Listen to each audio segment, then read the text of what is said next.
Hello everyone, welcome to तगी academy. आज के इस लेक्चर में हम लोग देखेंगे कि शिल्डिंग इफेक्ट और स्क्रीनिंग इफेक्ट क्या होता है। उसके बाद देखेंगे हम लोग effective nuclear charge that is Z effective क्या होता है, सीखेंगे। ओके, सबसे पहले हम लोग स्टार्ट करते हैं शिल्डिंग इफेक्ट और स्क्रीनिंग इफेक्ट से। ओके, शिल्डिंग इफेक्ट को ही हम लोग स्क्रीनिंग इफेक्ट भी बोलते हैं। ओके, शिल्डिंग इफेक्ट को क्या बोलते हैं? स्क्रीनिंग इफेक्ट भी बोलते हैं। और शिल्डिंग इफेक्ट और स्क्रीनिंग इफेक्ट को किससे डिनोट किया जाता है? सिग्मा से। ओके, इसको याद रखना है। अब देखते हैं कि शिल्डिंग इफेक्ट होता क्या है। ओके, मान लीजिए कि एक एटम ले लीजिए, ठीक है। एटम के न्यूक्लियस में क्या होता है? पॉजिटिव चार्ज होता है। एटम के न्यूक्लियस में पॉजिटिव चार्ज क्यों होता है? क्योंकि न्यूक्लियस में क्या होता है? प्रोटॉन प्रेजेंट रहता है। जैसे किसी भी एटम का हम लोग जो एटॉमिक नंबर बोलते हैं वो क्या होता है? Number of proton present in the nucleus. ये क्या है? न्यूक्लियस में क्या है? प्रोटॉन के लिए इसमें पॉजिटिव चार्ज होता है, ठीक है। और इस न्यूक्लियस के अराउंड क्या करेगा? इलेक्ट्रॉन रिवॉल्व करेगा, मतलब न्यूक्लियस के अराउंड इलेक्ट्रॉन क्या करेगा? चक्कर लगाएगा, ठीक है। मान लीजिए यहाँ पे एक इलेक्ट्रॉन है, ठीक है। यहाँ पे आउटरमोस्ट सेल में एक इलेक्ट्रॉन है, यहाँ पे, ठीक है। यहाँ पे क्या है? इलेक्ट्रॉन है। इसको क्या बोलेंगे हम लोग? Test electron. टेस्ट इलेक्ट्रॉन इसलिए बोल रहे हैं क्योंकि इस इलेक्ट्रॉन की हेल्प से हम लोग सारा कुछ टेस्ट करेंगे, इसलिए इसको टेस्ट इलेक्ट्रॉन बोल रहे हैं। ओके, अब देखिए, जब यहाँ पे ये क्या है? पॉजिटिव, ये क्या है? इलेक्ट्रॉन मतलब नेगेटिव, और न्यूक्लियस में पॉजिटिव चार्ज है। नेगेटिव है तो ये क्या? पॉजिटिव क्या करेगा? नेगेटिव को अट्रैक्ट करेगा इसके तरफ, न्यूक्लियस की तरफ। तो इस इलेक्ट्रॉन को ये क्या कर रहा है? अट्रैक्ट कर रहा है। इस इलेक्ट्रॉन को ये न्यूक्लियस क्या कर रहा है? अट्रैक्ट कर रहा है, ठीक है। बट मान यहाँ पे भी तो कुछ इलेक्ट्रॉन है ना, ये क्या है? सेल है। इस सेल के अंदर डिफरेंट सब सेल होता है, ठीक है। तो ये सेल है, इस सेल में भी तो इलेक्ट्रॉन है ना। मान लीजिए यहाँ पे एक इलेक्ट्रॉन है, यहाँ पे एक इलेक्ट्रॉन है, ठीक है। अब देखिए कि ये वाला जो इलेक्ट्रॉन अंदर में जो है, ये वाला इलेक्ट्रॉन क्या करेगा? इस इलेक्ट्रॉन को रिपेल करेगा। ये वाला इलेक्ट्रॉन इस इलेक्ट्रॉन को क्या करेगा? रिपेल करेगा, ठीक है। उसके बाद फिर ये वाला जो इलेक्ट्रॉन है, ये भी क्या करेगा? इसको रिपेल करेगा। ये वाला भी इलेक्ट्रॉन क्या करेगा? इसको रिपेल करेगा, ठीक है। तो इनर सेल वाला जो इलेक्ट्रॉन है, इनर सेल वाला जो इलेक्ट्रॉन है वो वाटर इलेक्ट्रॉन मतलब टेस्ट इलेक्ट्रॉन को क्या कर रहा है? जो आउटरमोस्ट सेल में इलेक्ट्रॉन है उसको क्या कर रहा है? रिपेल कर रहा है। तो शील्डिंग मतलब क्या होता है? शील्डिंग मतलब क्या होता है कि कवर। शील्ड मतलब क्या होता है? कवर, किसी चीज का कवर करना, ठीक है। स्क्रीनिंग मतलब कवर, ठीक है। जैसे इसको मतलब ये पेन से इस पेन को कवर करना, तो ऐसे कर देंगे तो ये कवर हो रहा है। कवर, किसी चीज का कवर करना, तो वही उसी को बोलते हैं शील्डिंग इफेक्ट और स्क्रीनिंग इफेक्ट। यहाँ पे कवर कैसे कर रहा है? देखिए कि ये जो इनर सेल वाला इलेक्ट्रॉन है, ये क्या है? ये है इनर सेल, और ये क्या है? आउटर सेल, ठीक है। लास्ट आउटर सेल मतलब सबसे जो बाहरी वाला सेल होगा उसको क्या बोलेंगे? Outer cell. ओके, बाकी जो अंदर वाला होगा उसको इनर सेल। इनर सेल का इलेक्ट्रॉन क्या कर रहा है? इसको रिपेल कर रहा है। तो इस यहाँ पे इसके ये न्यूक्लियस में क्या कर रहा है कि ये कवर कर रहा है न्यूक्लियस को। ये वाला इलेक्ट्रॉन, ये सब इलेक्ट्रॉन, इनर सेल वाला जो भी इलेक्ट्रॉन है, ये कवर कर रहा है इस इलेक्ट्रॉन से, ताकि ये इलेक्ट्रॉन को अट्रैक्ट नहीं, मतलब उतना नहीं कर पाए इसमें अगर इलेक्ट्रॉन प्रेजेंट है तो रिपेल करेगा, तो उतना नहीं ना कर पाएगा जितना अगर यहाँ पे इलेक्ट्रॉन नहीं रहेगा। तो ये क्या कर रहा है? ये वाला इलेक्ट्रॉन, जो इनर सेल वाला इलेक्ट्रॉन, उसको न्यूक्लियस को क्या कर रहा है? कवर कर रहा है, मतलब इलेक्ट्रॉन को खींचने से रोक रहा है, ठीक है। तो कवर करना, आउटर मोस्ट इलेक्ट्रॉन को खींचने से, आउटर मोस्ट इलेक्ट्रॉन को खींचने से कवर करना क्या बोलते हैं? शील्डिंग इफेक्ट और स्क्रीनिंग इफेक्ट। और मान लीजिए एग्जांपल देते हैं सिंपल सा। यहाँ पे क्या है? मान लीजिए अम्ब्रेला है, ठीक है। अम्ब्रेला ले लीजिए आप, ठीक है। अब मान लीजिए कि सूरज है। सूरज क्या है? बाहर है, ठीक। सूरज क्या होता, वो जब धूप लगता है हम लोग को तो क्या करते हैं? छाता लेते हैं, ठीक है। तो छाता क्या करता है? छाता हम लोग को, मान लीजिए कि ऊपर धूप है और हम अंदर में छाता लेके हैं, ठीक है। तो ये छाता क्या कर रहा है? छाता क्या कर रहा है? छाता हमको शील्ड कर रहा है, हमको स्क्रीन कर रहा है। किससे? सूरज से। अब ये मत बोलना कि रूम में सूरज कैसे आ गया, ठीक है। मान लीजिए कि ऊपर सूरज है, ठीक है, और हम छाता लगाए हैं, तो हमको क्या लगेगा? धूप नहीं लगेगा। धूप नहीं लगेगा तो कौन बचा रहा है? हमको छाता बचा रहा है। तो छाता को ही हम लोग क्या बोलेंगे? स्क्रीनिंग और शील्डिंग। ये क्या कर रहा है? छाता क्या कर रहा है? हमको स्क्रीन कर रहा है। तो हम क्या, मान लीजिए हम न्यूक्लियस है और सूरज क्या है? इलेक्ट्रॉन है। तो हमको कौन शील्ड कर रहा है, हमको कौन स्क्रीन कर रहा है, तो अम्ब्रेला हमको स्क्रीन कर रहा है, मतलब वो धूप से बचाने के लिए। तो उसी तरह यहाँ पे ये जो न्यूक्लियस है, ठीक है, इस न्यूक्लियस को ये वाला जो इलेक्ट्रॉन है, इसको ये अंदर वाला जो इलेक्ट्रॉन है ये क्या कर रहा है, कवर कर रहा है इस न्यूक्लियस को, इस इलेक्ट्रॉन को अट्रैक्ट करने से। That is called as the shielding effect और स्क्रीनिंग इफेक्ट। समझ में आ गया? ओके, सो इसको आप कॉपी कीजिए, इसके बाद हम डेफिनेशन लिखते हैं कि स्क्रीन इफेक्ट और शील्डिंग इफेक्ट का डेफिनेशन लिखेंगे। ओके, सो इसको आप लोग जल्दी से कॉपी कीजिए। ओके, सो इसका डेफिनेशन क्या हो जाएगा, tendency of inner shell electron, inner shell electron का tendency of inner shell electron to shield, shield मतलब कवर करना, tendency of inner shell electron to shield outer electron, इसको शील्ड कर रहा है outer electron from nuclear charge. Nuclear charge मतलब क्या होता है, न्यूक्लियस में जो चार्ज प्रेजेंट होता है ना, उसी को बोलते हैं न्यूक्लियर चार्ज। ठीक है, मतलब न्यूक्लियर चार्ज कितना होगा, नंबर ऑफ प्रोटॉन के बराबर होगा। ठीक है, ओके, सो इस डेफिनेशन को आप कॉपी कीजिए। इसके बाद हम लोग देखेंगे कि ऑर्डर ऑफ शील्डिंग क्या होता है। ठीक है, और किसका ज्यादा होता है किसका कम होता है, तो इसको कॉपी कीजिए डेफिनेशन को, उसके बाद हम लोग देखेंगे अभी ऑर्डर ऑफ शील्डिंग।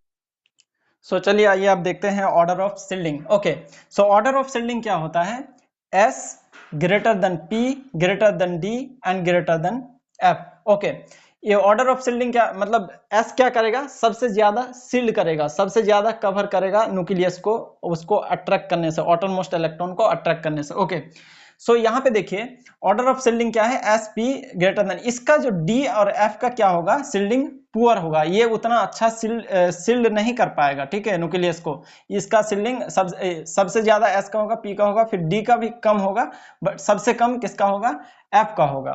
ठीक है, और ये जो है ना शील्डिंग, ये ऑर्डर ऑफ शील्डिंग ऑफ सब सेल्स ऑफ सेम सेल का होगा। मतलब अगर आप कंपेयर करेंगे, अगर एस पी डी और एफ को, तो सेम सेल होना चाहिए। ये नहीं कि हम 5p और 4s को कंपेयर कर रहे हैं, या फिर 4p को कंपेयर 4d को कंपेयर कर रहे हैं, ऐसा नहीं होगा। ठीक है, मतलब सेल क्या होना चाहिए, सेम होना चाहिए। मान लीजिए अगर spdf को कंपेयर करना है, तो आप मान लीजिए 4s लीजिए, फिर 4p 4d फिर 4f, तब होगा ये 4s greater than 4p greater than 4d greater than 4f। ठीक है, सो ये सेल क्या होना चाहिए, सेम होना चाहिए, इस बात को याद रखिएगा, सेम सेल होना चाहिए। ठीक है, ये नहीं कि अलग अलग ये कर रहे हैं। मान लीजिए कि अगर 4f दे दिया, ठीक है, 4f दे दिया और 5f दे दिया, तो फिर इसका क्या होगा, 4f का ज्यादा होगा। क्यों, क्योंकि इसमें 4f का क्या है, ये ज्यादा शील्ड कर सकता है। क्यों, क्योंकि इसका मान लीजिए ये इसका और इसका शेप बड़ा है, इसका क्या है, शेप बड़ा है और इसका शेप छोटा है, और इलेक्ट्रॉन सेम ही है, तो इलेक्ट्रॉन डेंसिटी इसमें ज्यादा होगा, इसलिए इसका क्या होगा, ये ज्यादा शील्ड कर सकता है, मतलब एज कंपेयर टू 5f का। ओके, सो अब मतलब ये ऑर्डर क्यों होता है, ऐसा क्यों होता है कि s ज्यादा शील्ड कर सकता है, उसके बाद pd, ये ऑर्डर क्यों ऐसा क्यों हो रहा है, तो इसके लिए हम लोग एक एक करके पढ़ेंगे कि ऐसा क्यों हो रहा है। ठीक है, तो आप इसको उतारिए और हम लोग देखते हैं। ओके, कि ये so order of shielding S greater than P greater than D greater than F, ऐसा क्यों होता है, तो सबसे पहला रीजन देखते हैं कि न्यूक्लियस के सबसे पास जो होता है ना, वो क्या होता है, S होता है, उसके बाद P, उसके बाद D, उसके बाद F। सो न्यूक्लियस के जितना पास होगा वो उतना न्यूक्लियस को अच्छे से शील्ड करेगा। ठीक है, सो S क्या है, न्यूक्लियस के सबसे पास है, तो वो क्या करेगा, बहुत ही सबसे अच्छे से शील्ड करेगा, उसके बाद P करेगा, उसके बाद D, उसके बाद F। तो एक रीजन तो ये हुआ कि S greater than P greater than D greater than F, ऐसा क्यों होता है, सबसे अच्छा शील्डिंग S क्यों करता है, तो S क्या होता है, न्यूक्लियस के पास होता है, एक ये रीजन हुआ। दूसरा रीजन क्या है कि इसका शेप है। ठीक, सो यहाँ पे देखिए शेप। ठीक है, शेप S ऑर्बिटल का क्या है, ये क्या है, S ऑर्बिटल का, ये क्या है P, ये क्या है D, एंड ये क्या है F का। ठीक है, सो यहाँ पे देखिए S ऑर्बिटल का शेप क्या है, स्फेरिकल, छोटा सा शेप है, इसमें क्या है, इलेक्ट्रॉन डेंसिटी, मान लीजिए कि ऐसे ऐसे ये सब क्या है, इलेक्ट्रॉन है। सो इलेक्ट्रॉन डेंसिटी S में, स्पेस जब छोटा है और इलेक्ट्रॉन है उसमें, तो वो छोटा स्पेस में क्या है, डेंसिटी ज्यादा है। ठीक है, तो जब इलेक्ट्रॉन डेंसिटी S में ज्यादा है, तो वो अच्छे से कवर कर सकता है, सील्ड कर सकता है, ठीक है, क्योंकि इसमें एस में इलेक्ट्रॉन डेंसिटी ज्यादा है, इसका शेप छोटा है। अब इसमें पी में क्या होता है, पी में देखिए इसमें क्या है, एक ही जगह इलेक्ट्रॉन है। मान लीजिए कि आप ऐसे एकदम ऐसे एक ही जगह पूरा ऐसे उंगली देख रहे हैं ना, ये पूरा इलेक्ट्रॉन डेंसिटी है, मतलब ये एक ही जगह पे है। और पी में क्या होता है, पी में देखिए कि इलेक्ट्रॉन ये क्या होता है, लोब में बढ़ जाता है। ये जो देख रहे हैं ना, ये पुंजूसा, इसको बोलते हैं लोब, ठीक है, इसको क्या बोलेंगे, लोब बोलते हैं, ठीक है। सो यहाँ पे देखिए ये यहाँ पे इलेक्ट्रॉन एक ही जगह पे है, यहाँ पे क्या हुआ, इलेक्ट्रॉन बढ़ गया। जब इलेक्ट्रॉन बढ़ गया, मान लीजिए यहाँ पे एक इलेक्ट्रॉन ऐसे है, ये मान लीजिए कि ये कवर है, ठीक है, देख पा रहे हैं। अब क्या हुआ, ये एक इलेक्ट्रॉन डेंसिटी है, उंगली मेरा क्या है, इलेक्ट्रॉन डेंसिटी है। अब इलेक्ट्रॉन बढ़ गया, मान लीजिए कि ऐसे हो गया, ऐसे हो गया, तो अब अच्छा से कवर नहीं ना हो रहा है, यहाँ से आप मतलब अट्रैक्ट कर सकता है, यहाँ से अट्रैक्ट कर सकता है। तो इसका इसीलिए सबसे ज्यादा किसका होता है, शिल्डिंग एस का, ठीक है, सबसे ज्यादा किसका हो गया, एस का। उसके बाद यहाँ पे देखिए पी में क्या हुआ, इलेक्ट्रॉन बढ़ गया लोब में, तो उसका इलेक्ट्रॉन डेंसिटी कम हो गया, तो वो कम शिल्ड कर पाएगा। अब देखिए डी में तो ये तो और ज्यादा ही बढ़ गया, इधर उधर देखिए पूरा छितरा गया, इलेक्ट्रॉन क्या हुआ, इधर उधर तितर बितर हो गया। तो इसमें तो और अच्छे से ऐसे था, फिर पी में ऐसे हुआ और डी में एकदम ऐसे हो गया, ठीक है। अब देखिए एफ में क्या हुआ, इसका डबल डंबल शेप है। एफ में क्या हुआ, ये तो और ये हो गया, बहुत ज्यादा इलेक्ट्रॉन, मतलब बहुत बड़ा स्पेस है और इलेक्ट्रॉन कम कम है, तो इसका क्या हुआ, इलेक्ट्रॉन डेंसिटी कम हो गया, तो एफ क्या होगा, ऐसे हो गया। अब तो ये सील्ड थोड़े कर पा रहा है, ये सील्ड नहीं कर पा रहा है, यहाँ से यहाँ से यहाँ से अट्रैक्ट कर लेगा। एग्जाम्पल दे रहे हैं आपको।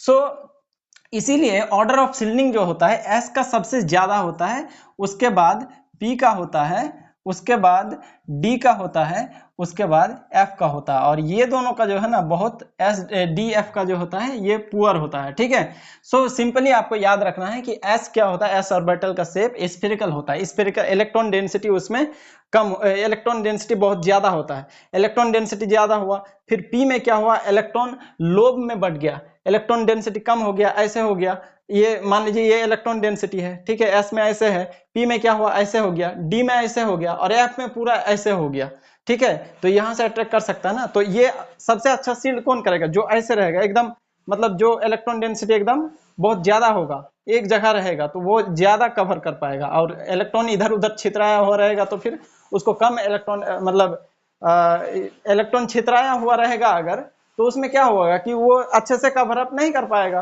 ओके, सो यहाँ पे देखिए कि आप शेप देख लिए सबका, डी और एफ का सबसे ये क्या होगा, पुअर सील्डिंग करेगा, ठीक है, सबसे ज्यादा सील्ड एस करेगा, सील्ड मतलब कवर करेगा न्यूक्लियस को ऑटरमोस्ट ये इलेक्ट्रॉन से, ठीक है। सो ये पी, उसके बाद डी, उसके बाद एफ, इस चीज को आपको याद रखना है। और एक सिंपल अगर मतलब थोड़ा सा फनी वे में आपको बताए तो सिंपल देखिए होता क्या है, न्यूक्लियस होता है, ठीक है, न्यूक्लियस में इसमें क्या होता है, डिफरेंट डिफरेंट सेल के अंदर सेल है, सेल के अंदर डिफरेंट, एक सेल के अंदर डिफरेंट डिफरेंट सब सेल होता है। तो मान लीजिए कि ये एस है, पी है, डी है, और ये क्या है, एफ है, ठीक है। सो ये क्या करता है कि यहाँ पे जो नजदीक में होता है ना, वो पॉजिटिव चार्ज जो है, मान लीजिए कि जो एक होता है फ्रेंड वाला, ठीक है, एक होता है गर्लफ्रेंड, एक होता है बेस्ट फ्रेंड, और एक होता है फ्रेंड। सो ये क्या करता है कि यहाँ पे देखिए, यहाँ पे मान लीजिए आउटर मोस्ट इलेक्ट्रॉन है, तो सबसे ज्यादा यहाँ, ये मान लीजिए आपकी गर्लफ्रेंड है, ये क्या है, बेस्ट फ्रेंड है। तो सबसे अगर कोई मतलब बाहर वाला इंटर करना चाहे, मतलब बाहर वाला फ्रेंड मतलब आपसे दोस्ती करना चाहे, आप मान लीजिए न्यूक्लियस है, और ये मान लीजिए बाहर वाला कोई एक लड़की है जो आपसे दोस्ती करना चाहता है, ठीक है, ये क्या करना चाहता है, दोस्ती करना चाहता है। तो ये जो है ना एस, ये मान लीजिए गर्लफ्रेंड है, ये क्या है, बेस्ट फ्रेंड है, डी भी क्या है, उससे थोड़ा ज्यादा बेस्ट फ्रेंड, ठीक है। सो अब ये क्या करेगा, सबसे ज्यादा इसको आने से सबसे ज्यादा कौन रोकेगा, मतलब बाहर वाला किसी लड़की से किसी लड़का का दोस्ती करने से सबसे ज्यादा कौन रोकेगा, इस लड़का का जो गर्लफ्रेंड होगा वो सबसे ज्यादा रोकेगा। तो गर्लफ्रेंड क्या है, एस है, ठीक है। तो ये सबसे ज्यादा अच्छा शील्ड करेगा, इस लड़का को कवर करेगा कि इस लड़की को आने नहीं देंगे। उसके बाद फिर पी करेगा, पी क्या है, बेस्ट फ्रेंड है, तो कोई भी बेस्ट फ्रेंड नहीं चाहेगा कि कोई दूसरा लड़की इसके साथ दोस्ती करे, तो ऐसे भी आप याद रख सकते हैं, ठीक है। बाकी आपको तो बता दिए सबसे पहले क्या है, उसके बाद और एक चीज याद रख सकते हैं कि यहाँ पे क्या था, एस ऑर्बिटल में क्या था कि शेप छोटा था, ठीक है, इसका क्या था, शेप छोटा था। यहाँ पे देखिए कि ये बड़ा होते गया, शेप बड़ा होते गया, तो इलेक्ट्रॉन डेंसिटी कम होते गया। शेप जैसे मान लीजिए छोटा सा सामान है, छोटा सा चीज है, उसमें कुछ रखे, उसी चीज को हम फिर बड़ा जगह छोटा डब्बा में रखे, ठीक है, कुछ मान लीजिए चीनी है, कुछ भी मान लीजिए चीनी है, एक छोटा सा डब्बा में रखे तो उसका डेंसिटी ज्यादा होगा। अब मान लीजिए उसी चीनी को हम बड़े किसी डब्बे में रखेंगे तो फिर क्या होगा, डेंसिटी कम हो जाएगा, और क्या, और बड़े में रखेंगे तो और क्या होगा, डेंसिटी कमते जाएगा। तो वही यहाँ पे क्या है, एस पी डी एफ जो है, यहाँ पे देख सकते हैं आप कि एस का क्या है, छोटा है, मतलब इस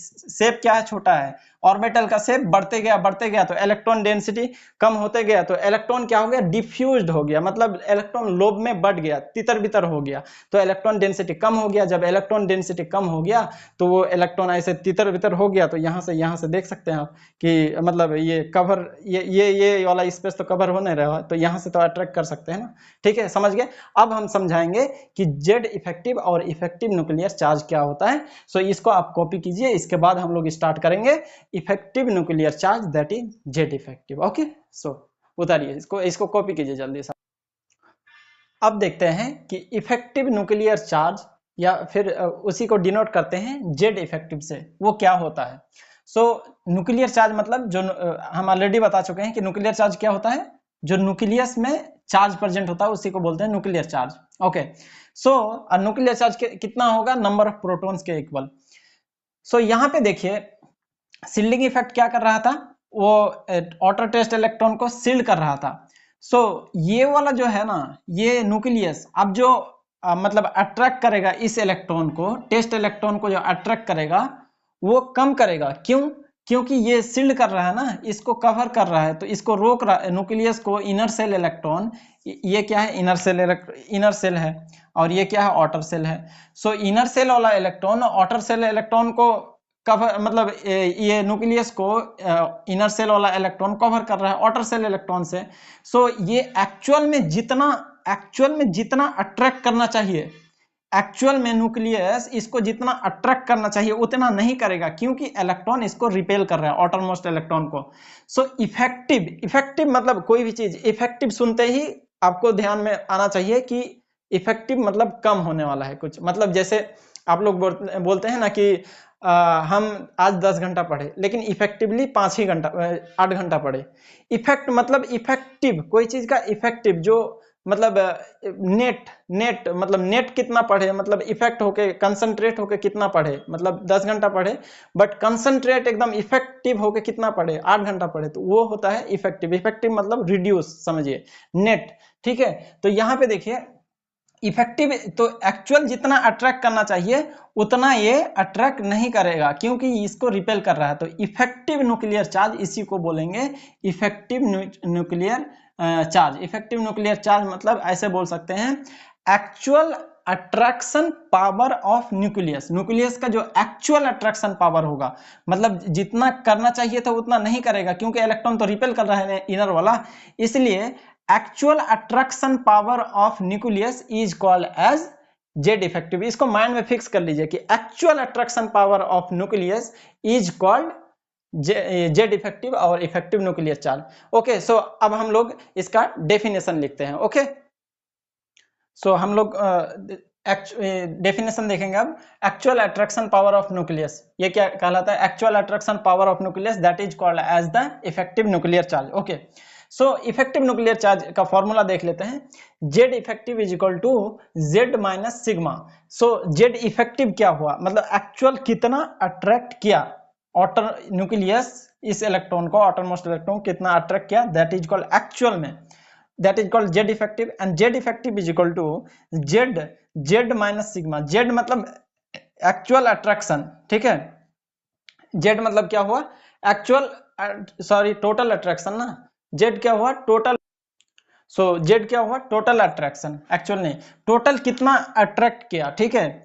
ये क्या है, नेट अट्रैक्शन, नेट, ये जेड तो क्या हुआ कि टोटल कितना अट्रैक्ट किया, ओके, और उसके बाद टोटल कितना रिपेल किया, सिग्मा क्या हुआ, सील्ड किया, ओके, टोटल जितना अट्रैक्ट किया उसमें से टोटल जितना रिपेल किया उतना को अगर माइनस कर देंगे तो क्या मिलेगा हमको, एक्चुअल अट्रैक्शन मतलब नेट अट्रैक्शन मिलेगा। ठीक है, तो जेड इफेक्टिव क्या है, इफेक्टिव न्यूक्लियर चार्ज है। ओके, जेड क्या है, न्यूक्लियर चार्ज, न्यूक्लियर चार्ज मतलब number of proton. Okay, sigma क्या है, स्क्रीनिंग और शील्डिंग। सो जितना एक्चुअल अट्रैक्शन कैसे मिलेगा कि टोटल कितना अट्रैक्ट किया उसमें से टोटल कितना रिपेल किया, टोटल अट्रैक्ट को जब टोटल रिपेल में माइनस कर देंगे तो क्या मिल जाएगा हमको, इफेक्ट नेट अट्रैक्शन। ठीक है, टोटल अट्रैक्शन को टोटल रिपल्सन से माइनस करने के बाद नेट अट्रैक्शन और एक्चुअल अट्रैक्शन मिलेगा। ठीक है, सो इसको आप लोग जल्दी से कॉपी कीजिए। इसके बाद हम लोग देखेंगे ये यहाँ पे देखिए और एक चीज देखिए कि जेड इफेक्टिव क्या होगा, ये क्या होगा अगर बढ़ेगा, ये बढ़ेगा, शील्डिंग अगर बढ़ेगा, शील्डिंग अगर बढ़ रहा है तो इफेक्टिव न्यूक्लियर चार्ज घटेगा। ठीक है, मान लीजिए कि एटॉमिक नंबर जेड इफेक्टिव क्या है, जैसे मान लीजिए कि एटॉमिक नंबर किसी का 5 ले लीजिए। ठीक है, 5 में से अगर ये सिग्मा ले लीजिए 4, ठीक है, तो ये इफेक्टिव कितना आएगा, 1 आएगा। अगर मान लीजिए एटॉमिक नंबर 5 है, ठीक है, और सिग्मा मतलब स्क्रीनिंग इफेक्ट और शील्डिंग इफेक्ट आप ले लीजिए 3। ठीक है, अब फिर मान लीजिए कि 5 5 माइनस माइनस। ठीक है, सो यहाँ पे 5 माइनस 2 ले लीजिए और 1 ले लीजिए तो इक्वल कितना होगा, 2 इक्वल कितना होगा, 3 इक्वल कितना होगा, 4। तो यहाँ पे देख रहे हैं आप, ये क्या कर रहे हैं, जब हम ये मतलब घटा रहे हैं, ये घटा रहे हैं तो ये क्या हो रहा है, जब 4 से उसके बाद 3 फिर 2, तो ये जब हम घटा रहे हैं तो ये क्या हो रहा है, ये भी ये बढ़ रहा है, ये क्या हो रहा है। सो यहाँ पे देखिए जैसे हम लोग पहले 4 लिए, ज्यादा लिए, उसके बाद फिर 3 2, तो ये क्या स्क्रीनिंग इफेक्ट को क्या कर रहे हैं हम लोग, धीरे धीरे कम कर रहे हैं। जब हम घटा रहे हैं तो जब 4 कर रहे हैं तो ये क्या हो रहा है, 1 आ रहा है, मतलब जेड इफेक्टिव कम आ रहा है। जब इसको थोड़ा कम कर रहे हैं तो ये ज्यादा आ रहा है, फिर इससे ज्यादा, इससे ज्यादा। तो हम लोग जब इफेक्टिव इसको स्क्रीनिंग मतलब रिपल्सन को कम करेंगे तो नेट अट्रैक्शन क्या होगा, ज्यादा होगा। ठीक है, तो वही चीज यहाँ पे लिखे हैं। ठीक है, ओके, तो आप लोग इसको जल्दी से कॉपी कर लीजिए। ओके, सो अब देखेंगे हम लोग general trend of Z effective. Z effective का जनरल ट्रेंड क्या होता है। ठीक है, तो जब पीरियोडिक टेबल में लेफ्ट टू राइट जाएंगे तो क्या होता है कि जेड इफेक्टिव बढ़ता है। ठीक है, और फिर एन जो होता है वो कांस्टेंट होता है। पीरियोडिक टेबल में पीरियड क्या होता है, ऐसे हॉरिजॉन्टल रो। सो हॉरिजॉन्टल रो में क्या होता है कि जब पीरियड वाइज जाएंगे, पीरियड वाइज ऐसे जाएंगे, ठीक है, तो ऐसे जाएंगे तो उसमें क्या होगा, नंबर ऑफ सेल सेम होगा, कांस्टेंट होगा। तो यहाँ पे वही चीज लिखें, एन कांस्टेंट होगा और जेड इफेक्टिव बढ़ेगा। तो इसमें आप बोल सकते हैं कि इसमें तो ये भी जैसे नंबर ऑफ इलेक्ट्रॉन बढ़ेगा तो इलेक्ट्रॉन डेंसिटी बढ़ेगा, तो उसमें क्या होगा, ज्यादा अच्छा सील्डिंग करेगा, तो सील्डिंग भी तो इंक्रीज होगा। यस, सील्डिंग इंक्रीज होगा जब न्यूक्लियस है, न्यूक्लियस है, ठीक है, तो सील्डिंग तो इंक्रीज होगा। ये बात ये है, मतलब परफेक्ट है कि हाँ सील्डिंग इंक्रीज होगा, बट सील्डिंग इंक्रीज तो होगा लेकिन सेल यहाँ पे क्या हो रहा है, सेल तो बढ़ नहीं रहा है ना। सेल तो यहाँ पे जैसे एग्जांपल ले रहे हैं सेकंड पीरियड का, सेल तो 2 ही, यहाँ पे देखिए आप, यहाँ पे क्या है, 2 है, यहाँ पे भी 2 है, यहाँ पे भी 2 है, यहाँ पे भी 2 है, 2 है। ठीक है, इलेक्ट्रॉन को मतलब एक ही घर में आप ला ला के रख रहे हैं। ठीक है, सील्डिंग बढ़ेगा, ठीक है, बट उतना नहीं बढ़ेगा जितना कि जेड इफेक्टिव बढ़ेगा। इसमें देखिए, इसमें नंबर ऑफ प्रोटॉन, तो इसमें जैसे नंबर ऑफ प्रोटॉन 5 हो गया, इसका 6 हो गया, तो पॉजिटिव चार्ज तो इसमें बढ़ रहा है न्यूक्लियस में ना, न्यूक्लियस में पॉजिटिव चार्ज बढ़ रहा है, बट इलेक्ट्रॉन के लिए नंबर ऑफ सेल ये तो नहीं बढ़ रहा है ना, एन तो कांस्टेंट है।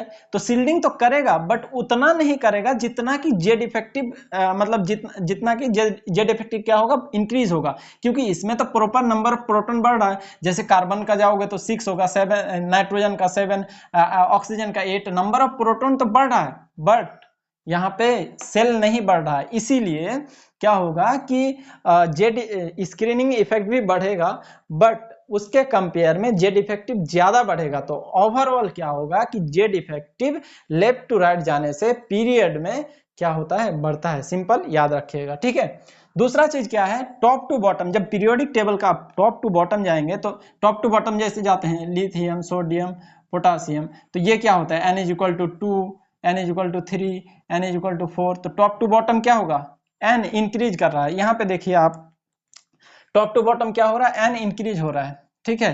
कैसे, यहाँ पे देखिए जैसे टॉप टू बॉटम ई सोडियम का, यहाँ पे देखिए 3s है, यहाँ पे देखिए 4s1 है, 5s1 है, 6 है। तो ये क्या हुआ, टॉप टू बॉटम एन क्या हो रहा है, इंक्रीज हो रहा है ना, टॉप टू बॉटम एन क्या हो रहा है, इंक्रीज हो रहा है। सो यहाँ पे देखिए एन इंक्रीज हो रहा है, तो यहाँ पे क्या होगा एक्चुअली कि यहाँ पे न्यूक्लियस के पास तो प्रोटॉन बढ़ेगा, बट इसके साथ साथ सेल भी बढ़ेगा। जब नंबर ऑफ सेल बढ़ेगा, यहाँ पे देखिए जब नंबर ऑफ सेल बढ़ेगा, ये देखिए नंबर ऑफ सेल बढ़ेगा, यहाँ पे देखिए नंबर ऑफ सेल बढ़ेगा तो क्या होगा कि इनर वाला इलेक्ट्रॉन जो होगा वो ज्यादा होगा। ये देखिए जैसे ये न्यूक्लियस है, ठीक है। अब top to bottom atomic periodic table का जब टॉप टू बॉटम जाएंगे तो क्या होगा, नंबर ऑफ सेल क्या होगा, बढ़ेगा। नंबर ऑफ सेल बढ़ेगा तो ये देखिए इनर सेल इलेक्ट्रॉन, ये सब क्या है, इनर सेल इलेक्ट्रॉन है, inner shell electron. Inner shell वाला इलेक्ट्रॉन ये क्या है, पूरा inner shell electron, inner shell है। और ये क्या है आपका, आउटर सेल है, ठीक है। ये क्या है, आउटर सेल है, ठीक। अब देखिए यहाँ पे मान लीजिए इलेक्ट्रॉन है, ये क्या कर रहा है, अट्रैक्ट कर रहा है, ठीक है। सो देखिए यहाँ पे इनर सेल इलेक्ट्रॉन क्या कर रहा है कि सेल, जैसे आप टॉप टू बॉटम जाएंगे सेल नंबर इंक्रीज होते जा रहा है, इंक्रीज हो रहा है तो सेल नंबर इंक्रीज हो रहा है तो इलेक्ट्रॉन ज्यादा हो रहा है, इलेक्ट्रॉन ज्यादा हो तो रिपेल भी ज्यादा करेगा आउटर मोस्ट इलेक्ट्रॉन को। तो एक टाइम ऐसा आता है कि मतलब इसका अट्रैक्शन, ये जो अट्रैक्ट कर रहा है न्यूक्लियस इस इलेक्ट्रॉन को, इसका अट्रैक्शन और अंदर वाले इसका ये जो अंदर वाला सेल है इसका रिपल्सन इसको इक्वल हो जाता है, तो फिर कांस्टेंट हो जाता है। इसलिए जेड इफेक्टिव जब आप टॉप टू बॉटम आएंगे तो कांस्टेंट होगा। बट जनरली क्या होता है, ये जेड इफेक्टिव का कोई धर्म नहीं है, ये कहीं भी पी ब्लॉक में अलग होता है, एफ में अलग होता है, ये चेंज होते रहता है। बस आपको एक जनरल ट्रेंड याद रखना है। वैसे आप जब पीरियड सेकंड से थर्ड में आते हैं तो 0.9 से इंक्रीज होता है, वो अभी आपको एक बार डेटा शो कर देंगे, but that data is also imaginary, okay. वो इमेजिनरी डेटा के बेस पे वो कैलकुलेट किया है। जेड इफेक्टिव आप कैलकुलेट कर सकते हैं। जेड इफेक्टिव कैसे calculate, Z effective is equal to Z minus sigma. तो जेड किसी भी एटम का तो आप एटॉमिक नंबर जानते हैं, फिर सिग्मा सेलेक्टर रूट से निकाल के आप कर सकते हैं। बट जेड इफेक्टिव का कैलकुलेशन आपको जरूरी नहीं है, इसलिए वो नहीं पढ़ा रहे हैं, ठीक है। तो आपको सिंपल याद रखना है कि जनरल ट्रेंड इसमें क्या होता है, नंबर ऑफ सेल इंक्रीज हो रहा है तो नंबर ऑफ इलेक्ट्रॉन बढ़ेगा तो रिपल्सन बढ़ेगा, रिपल्सन बढ़ेगा तो एक टाइम ऐसा होगा कि अट्रैक्शन रिपल्सन बराबर हो जाएगा, तो जेड इफेक्टिव कांस्टेंट हो जाएगा। तो जनरल ट्रेंड जेड इफेक्टिव के लिए क्या याद रखना है कि लेफ्ट टू राइट जब जाएंगे तो क्या होगा, ऑलवेज जेड इफेक्टिव बढ़ेगा, एंड टॉप टू बॉटम जाएंगे तो नंबर ऑफ सेल इंक्रीज होगा तो जेड इफेक्टिव क्या होगा, कांस्टेंट होगा। आपको इसको याद रखना है, ठीक है। अब हम इसका ये एक बार डेटा आपको शो कर देते हैं पहले, उसके बाद फिर हम लोग देखते हैं, ओके। सो आप इसको कॉपी कीजिए। सो अब देखते हैं कुछ इंपॉर्टेंस पॉइंट जो ऑलरेडी बता चुके हैं, उसी को बस यहाँ पे लिखे हैं। सबसे पहले तो Z effective always increases in a period, period में क्या होता है, जेड इफेक्टिव इंक्रीज होता है। और दूसरा पॉइंट क्या है, अकॉर्डिंग टू द सेलेटर्स एक साइंटिस्ट है, वो जेड इफेक्टिव कैलकुलेट किया, उसके बाद बताया कि according to the Slater's Z effective generally remains constant in a group, group में क्या होता है, कांस्टेंट होता है जनरली, ठीक है। जनरली लिखा है, इस बात को ध्यान रखना है, क्या है कि जेड इफेक्टिव का कोई धर्म नहीं है, वो कभी भी बदल सकता है, ठीक है। तो यहाँ पे देखिए it only increases by 0.9 from second to third period, okay. यहाँ पे देखिए आप एलिमेंट और फिर ये जेड इफेक्टिव, सो यहाँ पे देखिए ये क्या है, एलिमेंट्स है, ये क्या है, लेफ्ट टू राइट है। सो लिथियम का देखिए 1.30, बेरिलियम का 1.95। तो जब लेफ्ट टू राइट जा रहे हैं तो क्या हो रहा है कि जेड इफेक्टिव क्या हो रहा है, इंक्रीज हो रहा है। यहाँ पे आप देख सकते हैं जेड इफेक्टिव क्या हो रहा है, 1.30 से 5.20, Z effective left to right जा रहे हैं तो इंक्रीज हो रहा है। बट ये क्या है, left to right, periodic table का ये क्या है, लेफ्ट टू राइट, और जेड इफेक्टिव इंक्रीज हो रहा है। अब देखिए top to bottom, top to bottom में क्या हो, जेड इफेक्टिव कांस्टेंट, ये क्या है, second period n is equal to 2, ये n इज इक्वल टू 3, ये n is equal to 4, and ये n is equal to 5, n is equal to 6। सो यहाँ पे यहाँ से देखिए n इज इक्वल टू 2 से 3 में 0.9 से इंक्रीज हो रहा, बाकी इधर देख रहे हैं आप कांस्टेंट है। सो जनरली क्या होता है, लेफ्ट टू राइट, बस ध्यान, जनरल ट्रेंड आपको याद रखना है कि लेफ्ट टू राइट जब जाएंगे तो जेड इफेक्टिव ऑलवेज इंक्रीज कर गया पीरियड में। ग्रुप में जनरली जेड इफेक्टिव कांस्टेंट होता है, जब सेकंड टू थर्ड पीरियड में 0.9 से इंक्रीज होता है। बट जनरली आपको याद रखना है कि ग्रुप में कांस्टेंट होता है और पीरियड में इंक्रीज होता है, दैट्स इट, ओके। सो इसको जल्दी से आप लोग कॉपी कीजिए। सो चलिए आइए आप देख लेते हैं थोड़ा सा आइसो इलेक्ट्रॉनिक स्पेसीज के बारे में। ठीक है, ऐसे हम इस आइसो इलेक्ट्रॉनिक स्पेसीज बहुत ही इंपॉर्टेंट है नीट और जेई के लिए, बहुत बार क्वेश्चन इसमें पूछ चुका है, तो इसको एक अलग लेक्चर में कवर करेंगे, हम ब्रीफली इसमें डिस्कस कर लेते हैं। ओके, आइसो इलेक्ट्रॉनिक स्पेस क्या होता है? Species having the same number of electrons, मतलब जिसमें इलेक्ट्रॉन की संख्या, इलेक्ट्रॉन क्या होगा? सेम होगा, उसको क्या बोलेंगे? Iso electronic species. सो यहाँ पे देखिए नाइट्रोजन, अगर सिंपली अगर नाइट्रोजन लिखा हुआ है, इसका मतलब क्या हुआ? नाइट्रोजन मतलब एटॉमिक नंबर इसका कितना होता है? 7 होता है, मतलब 7 electron and 7 proton, but N 3 minus है, 3 माइनस है तो क्या होगा? मतलब इलेक्ट्रॉन जब लिया, इसमें 3 इलेक्ट्रॉन जब लिया तब ना एन 3 माइनस हुआ, क्योंकि इलेक्ट्रॉन में तो नेगेटिव चार्ज होता है, तो इसका क्या हुआ? 10 इलेक्ट्रॉन हो गया। O2 माइनस, O का क्या होता है? एटॉमिक नंबर 8 होता है, जब ये तो जब O होगा तो ये क्या होगा? 8 इलेक्ट्रॉन होगा और 8 प्रोटॉन होगा, बट O2 माइनस 2 इलेक्ट्रॉन को इसने लिया तो क्या होगा? O2 माइनस, तो 2 इलेक्ट्रॉन को लिया तो 8 और 2 10। F कितना? 1 इलेक्ट्रॉन लिया तो 10 इलेक्ट्रॉन। नियोन का कितना होता है? 10 इलेक्ट्रॉन। ओके, अब प्रोटॉन कितना होता है? Atomic number is equal to number of proton present in the nucleus, तो एटॉमिक नंबर इसका 7, तो 7 प्रोटॉन। इसका क्या हो जाएगा? ये क्या होता है? माइनस होता है। ठीक है, इलेक्ट्रॉन क्या होता है? नेगेटिव। ठीक है, एंड प्रोटॉन क्या होता है? पॉजिटिव। तो इसमें 7 प्रोटॉन, इसमें क्या होता है? 8 प्रोटॉन। ओके, इसमें क्या होगा? 9 प्रोटॉन, एंड इसमें क्या होगा? 10 प्रोटॉन।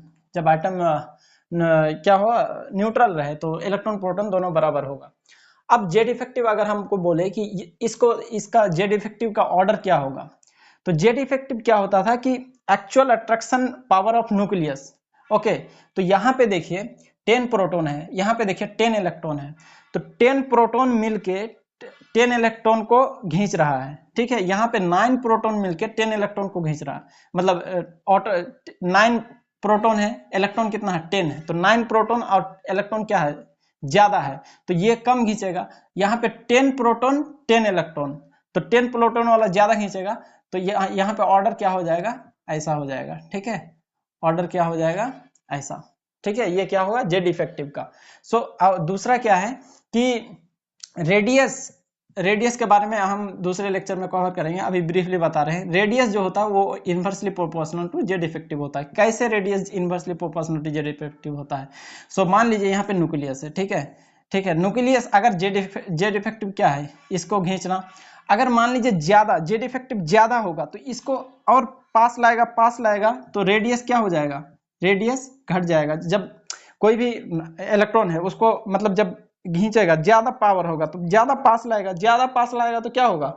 छोटा हो जाएगा। तो रेडियस क्या होगा? Inversely proportional to Z effective, मतलब अगर जेड इफेक्टिव बढ़ेगा तो रेडियस घटेगा, रेडियस बढ़ेगा तो जेड इफेक्टिव घटेगा, इनवर्सली प्रोपोर्शनल। तो यहाँ पे देखिए जेड इफेक्टिव जो होता है ना, directly proportional to positive, inversely proportional to negative. तो यहाँ पे देख सकते हैं आप, ये क्या है? जितना ज्यादा नेगेटिव पावर है वो उतना कम जेड इफेक्टिव। उसके बाद ये न्यूट्रल है, तो सबसे ज्यादा जेड इफेक्टिव इसका।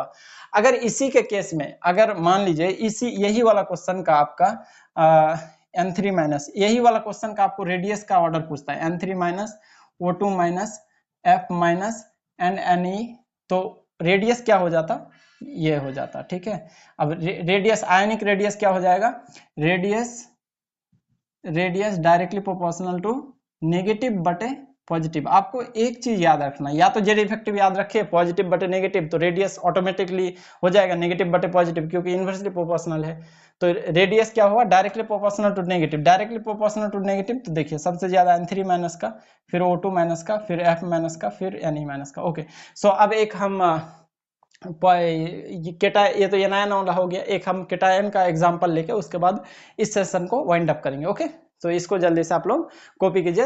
ओके, सो अब यहाँ पे देखिए एक केटायन वाला एग्जांपल ले लिए, तो सोडियम का कितना है इलेक्ट्रॉन? 10 इलेक्ट्रॉन होगा। जब पॉजिटिव आ गया, किसी में एक पॉजिटिव आया मतलब उससे एक इलेक्ट्रॉन निकाल लिया। ठीक है, सोडियम का एटॉमिक नंबर 11 होता है।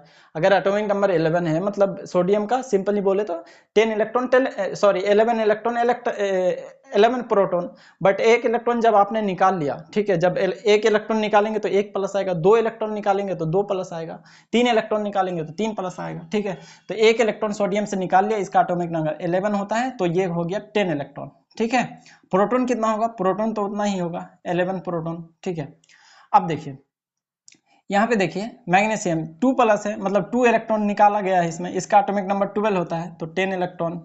ये भी क्या हुआ, 3 इलेक्ट्रॉन निकाल गया इसमें से, तो टोटल 13 है, 3 चले गया तो कितना हुआ 10 इलेक्ट्रॉन।